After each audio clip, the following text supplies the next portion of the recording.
Apresso-me, não me detenho, em guardar os teus mandamentos. Laços de perversos me enleiam, contudo, não me esqueço da tua lei. Levanto-me à meia-noite para te dar graças, por causa dos teus retos juízos. Companheiro sou de todos os que te temem, e dos que guardam os teus preceitos. A terra, Senhor, está cheia da tua bondade. Ensina-me os teus decretos. Tens feito bem ao teu servo, Senhor, segundo a tua palavra.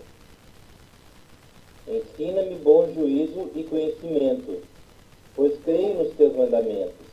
Antes de ser afligido, andava errado, mas agora guardo a tua palavra. Tu és bom e fazes o bem. Ensina-me os teus decretos. Os soberbos têm forjado mentiras contra mim. Não obstante, eu guardo de todo o coração os teus preceitos. Tornou-se-lhes o coração insensível, como se fosse de sebo. Mas eu me comprazo na tua lei.